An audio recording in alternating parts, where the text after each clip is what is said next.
دفن میں شریک نہیں ہو سکتے ہیں، دکان پہ پہنچنا ہے، فلاں جگہ پہنچنا ہے. یہ ٹھیک ہے کہ آج مصروفیات کا دور ہے، لیکن جب مجھے بھی اس چارپائی پر لٹایا جائے گا، میرے لیے بھی ایسی 2 گز قبر کھودی جائے گی. جب مجھے قبر میں رکھا جائے گا، کیا قبر میں میری بزنس کام آئے گی یا میری عبادت کام آئے گی؟ اس کی تیاری دنیا میں کر کے لے جانی ہے. ایسا نہیں کہ مرنے کے بعد تمہیں موقع دیا جائے کہ اب قبر کی تیاری کرو.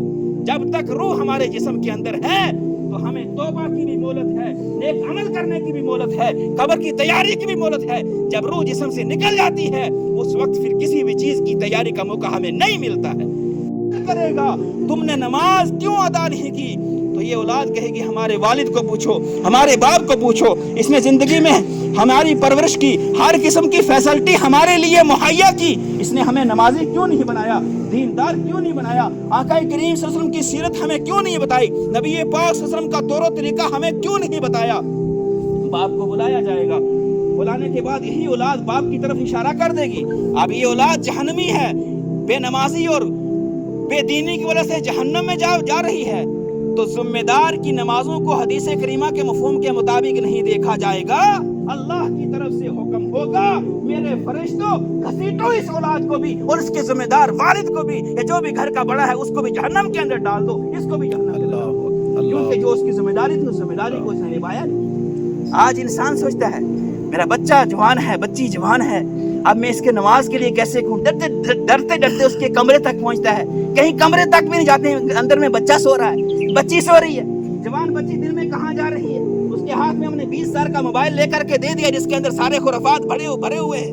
رات تک بچے موبائل دیکھتے ہیں، صبح جب فجر کی اذان ہوتی ہے وہ سو جاتے ہیں، کوئی 11 بجے اٹھتا ہے، کوئی 12 بجے اٹھتا ہے. کسی ماں باپ کو یہ ہمت نہیں کہ بچوں کو نماز کے لیے کہہ سکے. آج تو تم نہیں کہہ سکتے ہو، کل جب یہی اولاد تمہارے خلاف اللہ کی بارگاہ میں کچھ کہے گی تو یہ تو جہنمی ہے، تمہیں جہنم میں لے کر کے جائے گی. اللہ کے رسول نے، اللہ نے ارشاد فرمایا یا ایھا الذین آمنوا قوا انفسکم واہلیکم من النار، کہ اے ایمان والو خود بھی جہنم کی آگ سے بچو اور اپنی اولاد کو بھی جہنم کی آگ سے بچاؤ. صحابہ کرام نے عرض کی اللہ کے رسول صلی اللہ علیہ وسلم اس آیت کا کیا مقصد ہے؟ اللہ کے رسول صلی اللہ علیہ وسلم نے ارشاد فرمایا کہ خود بھی جن چیزوں کو اللہ نے کرنے کا حکم دیا خود بھی کرو اور اپنی اولاد کو بھی ان کا پابند بناؤ، اور جن سے اللہ نے منع کیا ہے خود بھی ان سے بچو اور اپنی اولاد کو بھی ان چیزوں سے بچانا تمہاری ذمہ داری ہے. میرے پیارو، بڑا فتنوں کا دور ہے. آج ہر ایک بے راہ روی اختیار کیے ہوئے ہے، صحیح راستے کو چھوڑ کر غلط راستے کے اوپر پڑے ہوئے ہیں. ماں باپ بھی چشم پوشی کر رہے ہیں، ذمہ دار بھی چشم پوشی کر رہے ہیں، علماء بھی حق کہنے سے پیچھے ہیں.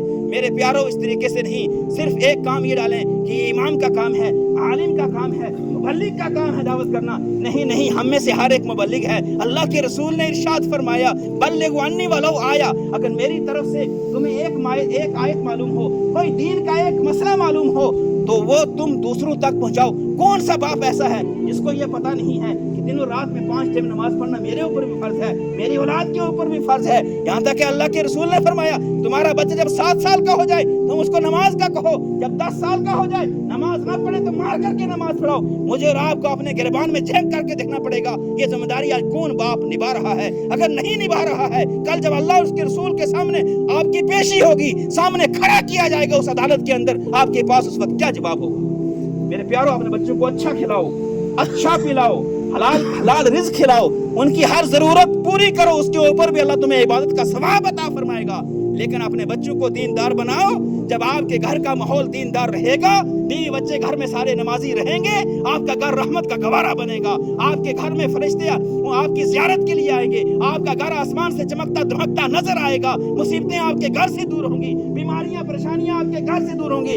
آپ چین و سکون کی زندگی گزارو گے. آپ کی اولاد دیندار ہوگی، آپ کی عزت کرے گی، رسپیکٹ کرے گی، آپ کے قدم چومے گی، آپ کے ہاتھ چومے گی. آپ اس دنیا سے چلے جاؤ گے، آخری وقت ہوگا، اولاد نیک ہوگی، سورہ یاسین کی تلاوت کرے گی، آپ کی روح آسانی سے نکل جائے گی. آپ قبر میں جاؤ گے، بچہ حاضر ہوگا، سورہ یاسین پڑھے گا یا اللہ کے کلام کا کہیں سے بھی کوئی بھی حصہ پڑھ کر کے اس کا ثواب آپ کو پہنچائے گا. آپ کی قبر روشن ہو جائے گی، آپ کی قبر جو ہے کشادہ ہو جائے گی، آپ کو اللہ تعالیٰ اس کا ثواب عطا فرمائے گا. وہاں پر بھی آپ کو چین ملے گا، یہاں پر بھی چین ملے گا.